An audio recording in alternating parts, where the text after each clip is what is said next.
Now, Hot Chocolate had an unmistakable sound, but that meant all of their records sounded the same, Mark. Ah, thanks. You've it's level welcome, by the way. It's level 42, but it's level 42. You're not going to let the old fans down, but it's kind of now, which must be the toughest nut to crack. Well, it's, I'll tell you, I think that what you've got to do, Alex, is you've got to be true to yourself when you're writing the songs and you're making the music. You know, I think it was good to have this break because you tend to get all the rubbish out of your system, and it was really nice to be able to just be working at home, because this entire album's just been recorded, you know, on the island here, in a shed in my garden, frankly. And I had all the time I wanted to do to you know, if I thought it was right and if it felt good and if I really liked it. And that's the important thing, I think, when you do it, because that's how you start out. You start making music that you like, and then it sounds like you, and then hopefully a lot of people like it too. How many songs are recorded for the album? There are actually 11 songs recorded, because they didn't seem... there are loads of ideas that got stuck out, but as they sort of went through, it really got sort of boiled down to just 11 tracks. So it's actually a 10-track album, but in the UK we're putting a bonus track on as well, called, how's it called? All I Need. And at what point in that process do you let other people say, oh, I think that's a stronger one, or that one's, I don't really like that one? I don't actually. It's, I'm all for sort of delivering a fait accompli. I think that if you start inviting people in to say how you should be sounding and what you do, then you kind of take your career into your own hands, you know. I'd much rather just say, look, thank you very much, and that's exactly what I've done. I've licensed this album to Universal Music, and they were wild about it. And why wouldn't they be? You know, you go in and you say, look, here's this record, and they go, oh, fantastic, you know, and they say... Yeah, but there are a lot of people like you who...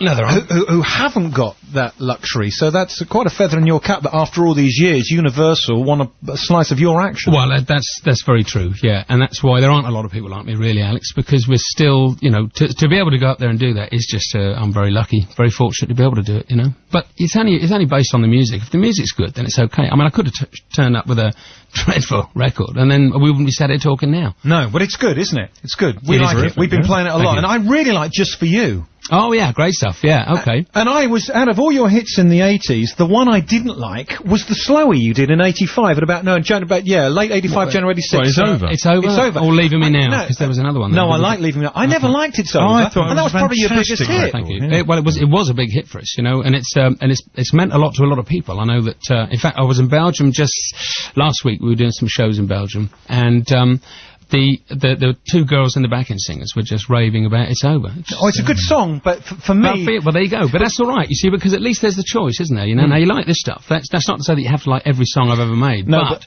that if you can, I think as a songwriter, and having, you know, and having sort of really broad boundaries on what you want to be able to create. And I like writing a song like It's Over. I like writing a song like Something About You. I like writing a song like Hot Water. I like writing a song like Dive Into the Sun. You know, I mean, there's so many different styles to do.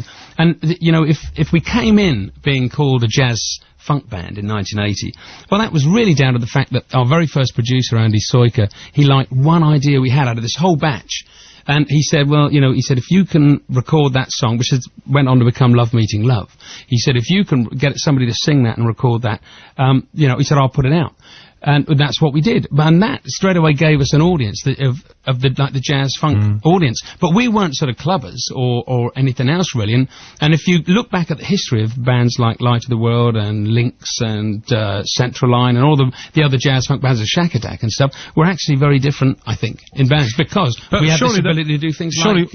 if you do that and you're successful, immediately they're going to say, oh, we want another one of those. We don't want you to do what, yes, of course, what's more representative. Absolutely. And then it does get hard, you know, sort of resisting, you know, trying to please the record companies, and particularly when you're contracted to them, you know. Did you really resist it? I mean, well, I tried hard, you know, but you see, as you go along, Alex, I mean, none of these things happen overnight. You're talking about when we started in 1980, it was really by 1985 that we were starting to write some really sizable hits, sort of internationally sizable hits, you know, and then that carried on until sort of 89, when... so you're talking about 9 years now, where we were coming up with songs that we were learning how to write, and there's no doubt that writing a hit record is it's quite addictive. You like the idea of having a successful record, you know, and then you start trying to manufacture that, you know, and that's why it's been great for me, I think. But when you say that, start trying to manufacture it, do you mean you honestly then think, I don't know, that you can't do it because you're trying too hard. Almost. Well, you think, oh, I've hit the formula because we've done it. Yeah, I don't know. It's never really that conscious a thing, because, you know, the inspiration for a song can really come from anywhere, and you're just really grateful when it hits you, you know. And I mean, when I've been making this record, like I said, it took 18 months because there were a couple of times when if I got in there and I was just dry, that I really just didn't fancy it. It was great because I just walked out, locked the door, and You didn't worry about it? I didn't worry about it at all, you See, know. I would worry sick about it. I would think I was losing it. Well, you say that. I know a writer, someone who writes plays, who wrote,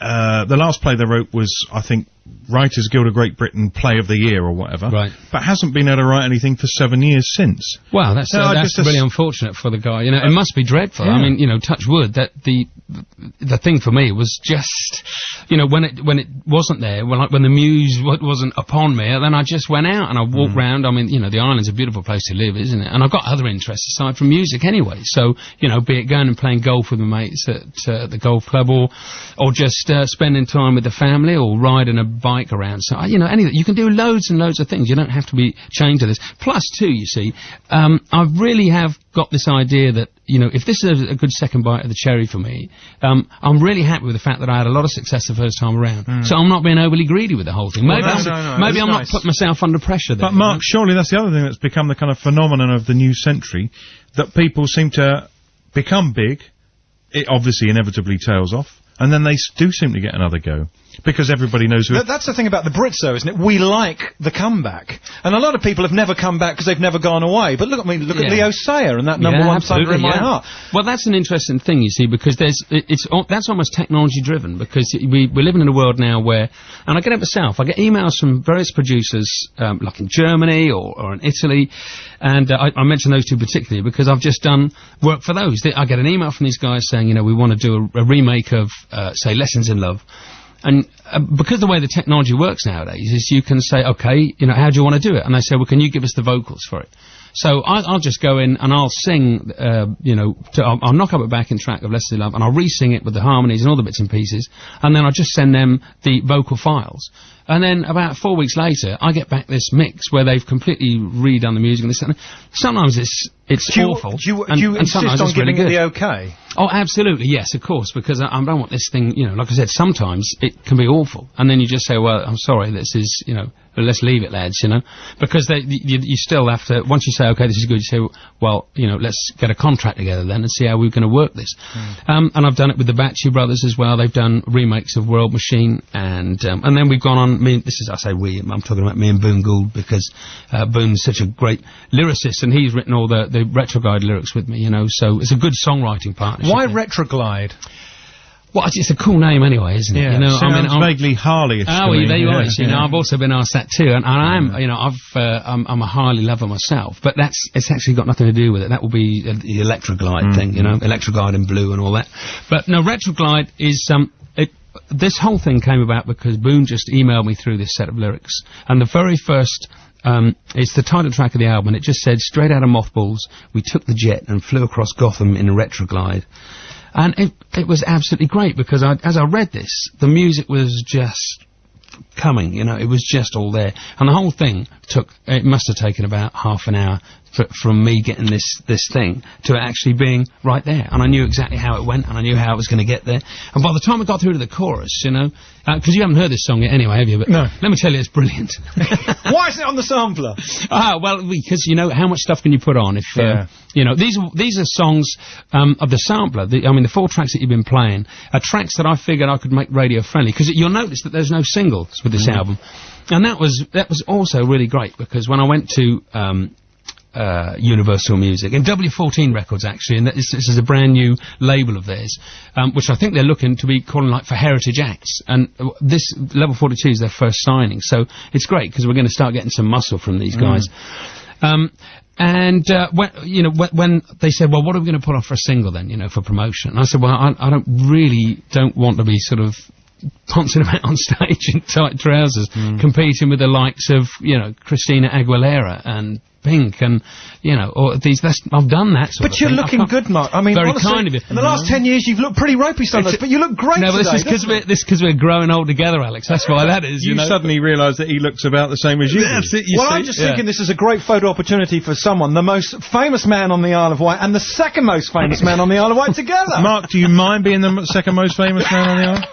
Nice, yeah, well said. I think, Mark, we are all very, very proud of you. I can remember, I was just the right age, and I bought Love Meeting Love, and I bought Love Games, and I followed your career. I remember when The Chinese Way came out. I remember November 84 when Hot Water went into the charts. Right. And I can remember being in SeaWorld in Florida, and I went to their evening big Shamoo show, and through the massive sound system, they were playing Wang Chung, Everybody Wang Chung Tonight. Yeah, I remember that, And that ended, and they came in with Lessons in Love. Great stuff. And which was a couple of years old by the time I was in the States, but I thought, this guy who I kind of know, he's had hits in America.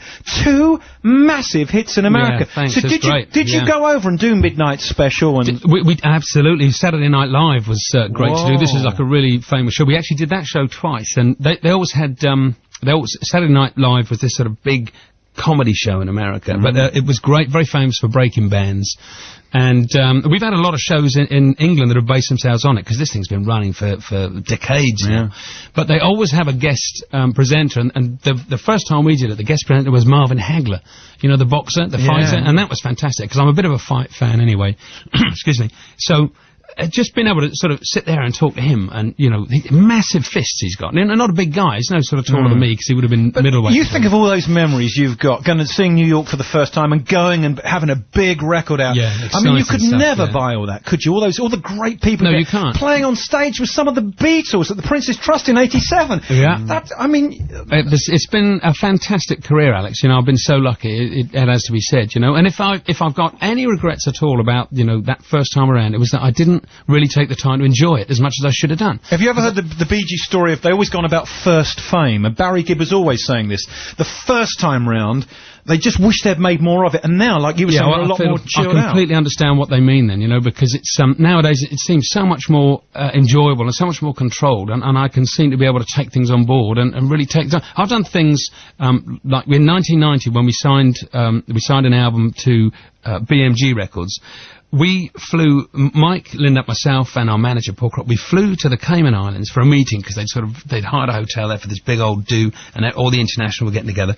We flew there, we landed early evening, we had dinner, spoke to everybody, and the next morning I got up, went straight to the airport and flew back. Now, it was 13 hours flying out there, and I was there just for dinner, to say hello, do a bit of a grip and grin, and then I flew. Now, Mike, my partner, did the right thing, because they said, would you want to stay on?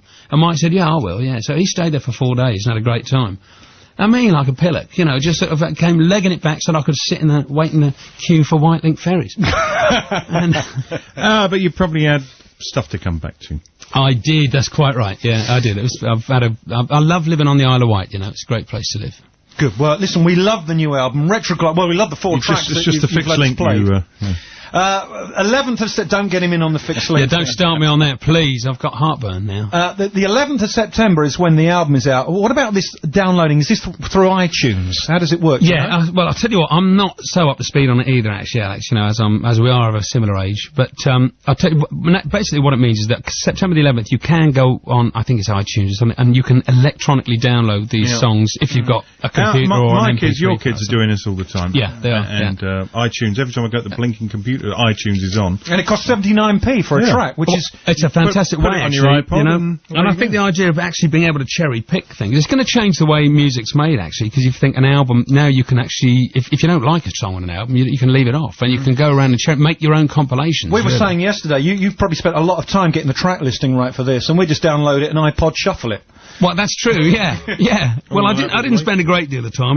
For me, these things always suggest themselves, you know. If you have to spend too long on it, then it's probably not working right. I think but it sounds like it's recorded by a perfectionist. I heard Bob Geldof say once, I hate being in the studio, I want to be in and out within 2 days to do the whole album, which seems a bit crazy, but I reckon you're a bit of a perfectionist. Well, it did take, this was 18 months in the making, and it's, and I'm really pleased with it. And also, the fact that it was done at home, and, in my own time. And you produced it yourself? Absolutely, yeah, produced. It was written, produced, recorded, everything on the Isle of Wight, all in a... Do you think you would now find it easy to work with a producer? Well, it depends if the producer's got really good ideas or not, I mean, I know what I want to do. If the thing is, it would be unnecessary, because... unless we were co-writing a song together and his ideas were equally valid, there's not a lot of point, because I know what I want to do, I know how I want it to sound, and I know the guys I want to do it with, so, just get on with it. You cut out the middleman, it makes things so much easier. Just before we go, where are we going to see you? Where are we going to read about you? Because I want to see if you're on with Judy and Richard. Oh, yeah. Well, you can go... GMTV. Go online, www.level42.com. They should be starting to list. There are bits and pieces that are coming up, and I will let you know, actually, Alex. Maybe from time to time I can give you an update on any exciting things that are happening. We're on the road. We're supporting this album with a whole tour. We start... we're actually doing a Capital showcase in London on October the 2nd, so... October the 3rd, I beg your pardon. That's something we're just working on now. That'll be great, because I think you've got to text in and you can get tickets for this. It's just for like 400 or 500 people at Café de Paris in London. Lovely. Then we kick off the 4th. We start in Dublin, the shows, and then we've got 24 shows in the UK. That takes us round till, I think, November the 2nd. Then we're off to Germany. We're doing a Rock Palace TV there that will then be recorded for DVD anyway, so you'll be able to get that thing. And then we're working right the way through. We're playing Belgium, Germany, Austria, Switzerland. What are you doing on your birthday? You still doing the Royal Albert Hall? Yeah, we're at the Royal Albert Hall, October the 20th, so it will be very nice to see some support. Is there a box for Big Out on the Dock? Not a box that big, I'm afraid, but it's... We'd be like the guys out the Muppets. A big box, yeah. Miserable old souls from the island. He's getting really old. No, it's too loud. Well, Mark, look, we are all very proud of you. Thanks, Alex, it's great. And we've loved your hits over the years, and you should be very, very proud of this album, because I'm telling you, for what it's worth, this is great.